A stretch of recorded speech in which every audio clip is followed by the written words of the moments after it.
তুমি বেঈমান, তুমি আমায় ঠকিয়ে আজ শান্তিতে ঘুমাও। তোমার চোখে এক অন্য কারো স্বপ্ন, আর আমার চোখে শুধু জেগে থাকা রাত। তুমি বলেছিলে ভালোবাসো, আমি বিশ্বাস করেছিলাম। তুমি বলেছিলে সারা জীবন একসঙ্গে। আমি ভেবেছিলাম সত্যিই তুমি আমার, কিন্তু তুমি তো শুধু নিজেরটা দেখলে, তোমার স্বার্থই মেটালে শেষে। আমি আমার কষ্ট কিছুই ম্যাটার না। তুমি খুব সেলফিশ, তুমি শুধু নিতে জানো, দিতে নয়। আমার ভালোবাসা, সময়, কান্না সব ছিল তোমার জন্য, আর তুমি একদিনও বোঝনি আমার নিঃশব্দ কষ্ট। আজ তুমি নিশ্চিন্ত, আর আমি তোমার স্মৃতির ভারে ভেঙে পড়েছি প্রতিদিন। তবুও অভিশাপ দিই নাই, কারণ আমি ভালোবেসেছিলাম। সত্যি তুমি ভালোবাসোনি, তুমি অভিনয় করেছিলে। ভার্চুয়াল ভালোবাসা ছিল একটা আশ্রয়। স্ক্রিনের এপারে তুই আর ওপারে আমি। প্রতিদিন ঘন্টার পর ঘন্টা চ্যাট। ভালোবাসি লিখতে গিয়ে কত রাত কেটে গেছে। তোর মেসেজে হাসতাম, তোর অনলাইন দেখলে বাঁচার মতো লাগতো। ভাবতাম তুই বুঝি সত্যি আমার ভালোবাসা, একটুখানি আশা। কিন্তু একদিন তুই হঠাৎ হারিয়ে গেলি, কোনো নোটিফিকেশনও এলো না ফিরে আসা। তোর প্রোফাইল ছবিটা বদলে গেল, আর তাতে ছিল কেউ অন্য, আমার নয়। ভার্চুয়াল ভালোবাসা ছিল বলেই হয়তো তুই সত্যিই ছিলি না, আর আমি সত্যি ভালোবেসে ফেলেছিলাম। কেউ আর ফিরে আসে না, শুধু স্মৃতির পাতায় বেঁচে থাকে সেই স্কুল, সেই বন্ধুত্ব, সেই হারিয়ে যাওয়া দিনগুলো। আর থেকে যায় বুকের মধ্যে একটা চাপা কান্না, যা কেউ দেখে না, শুধু অনুভব করে চুপচাপ। হাই রে মোবাইল ফোন, তুই খাইলি কত কিছু। প্রথমে খাইলি রেডিও, তারপর খাইলি ক্যামেরা, তারপর খাইলি ঘড়ি, ক্যালকুলেটর, তারপর টিভি, তারপর খাইলি ফোনের আসল মানে কথা বলা। আজকাল কেউ আর চোখে চোখে কথা বলে না, সব কথাই স্ক্রিনে আঙ্গুলে ইমোজির ভাঁজে হারিয়ে যায়। বন্ধুদের আড্ডা গেছে, খেলাধুলা গেছে, রাতে বালিশের পাশে থাকি না আমি, থাকে মোবাইল ফোন। মোবাইল খেয়েছে ঘুম, খেয়েছে প্রেম, খেয়েছে মা বাবার স্নেহের মুহূর্ত। বাড়িতে সবাই একসঙ্গে, তবুও মনে হয় সবাই আলাদা, এক একটা দ্বীপে। হাই রে মোবাইল, তুই মানুষকে কত একা বানালি। তুই প্রযুক্তির আশীর্বাদ না অভিশাপ, তা বোধহয় ইতিহাসই একদিন বিচার করবে। তুই তোর গেমস, তোর স্ক্রল, তোর রিংটনি, আজ আমরা সবাই বন্দী, নিঃসঙ্গ অথচ সংযুক্ত। ফেসবুকে একদিন হঠাৎ পরিচয়, একটা ছেলের সঙ্গে কথা হতো প্রতিদিন।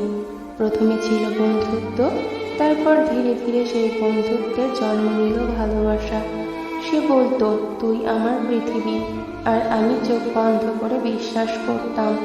তার প্রতিটা মেসেজে, প্রতিটা ভালোবাসার শব্দে আমি হারিয়ে যেতাম। ভাবতাম এই তো বুঝি আমার আপন কেউ, যে বুঝবে আমার মন, ধরবে আমার হাত। কিন্তু না, সে তো শুধু চেয়েছিল আমার সব কিছু। ভালোবাসার নাম করে চেয়েছিল উপহার, টাকা, বিশ্বাস। আমি দিলাম, সব দিলাম, আর শেষে সে বলল তুই একটা বোকা মেয়ে। আজও সেই চ্যাটগুলো রয়ে গেছে, যেখানে আমি হাসি দিতাম আর সে মিথ্যে বলতো। সেই ছেলেটা আমার ভালোবাসার গল্পের সবচেয়ে বড় ঠকবাজ চরিত্র। বিশ্বাস করেছি বলেই এতটা কষ্ট। ভেবেছিলাম অনলাইনে শুরু হলেও সত্যি হবে সম্পর্কটা, কিন্তু ভুলেই গেছি ভালোবাসা এখন চ্যাট বক্সে জন্মায় আর স্ক্রিন অফ হলেই মরে যায়। আমি বোকা ছিলাম, তাই ভালোবেসেছিলাম তাকে নয়, তার প্রতিদিনের মিথ্যে ভালোবাসাগুলোকে।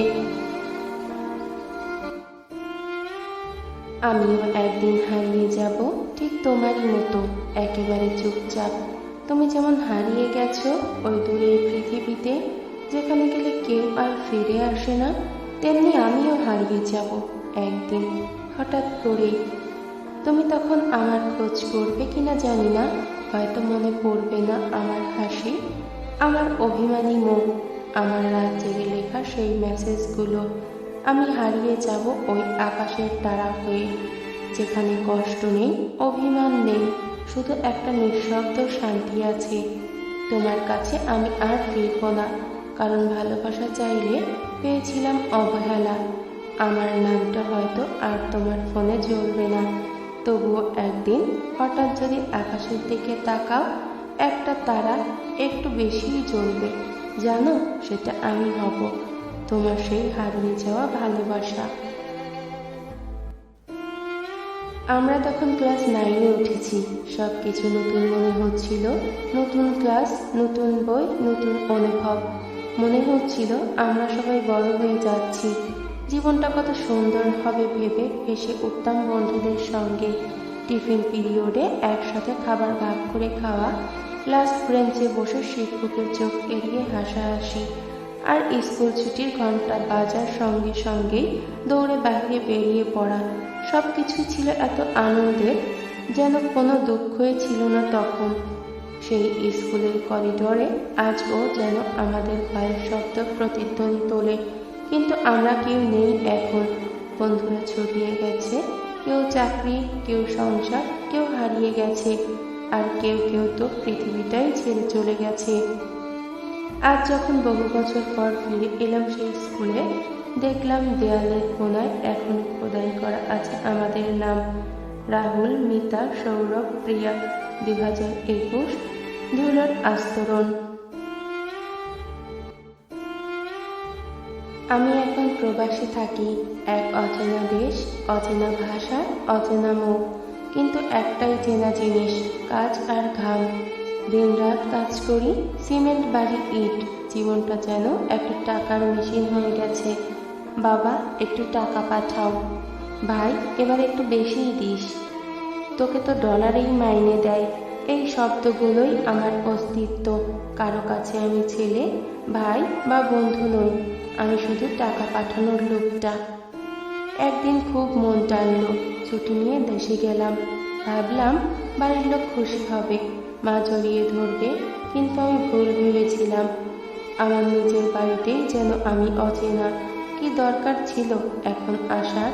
তুই তো টাকা পাঠাস, থাকলে কি খরচ বাড়বে না? এই কথাগুলো বুকের ভেতরে ছুরি হয়ে বিঁধল। মা দূর থেকে শুধু চেয়ে থাকলেন, চোখে জল, কিন্তু মুখে কিছু নেই। বুঝে গেলাম আমি শুধু একটা এটিএম, যে দেহটা দেশে এলেও মনটা আর কারো নয়। আজ আবার প্রবাসে ফিরে এসেছি।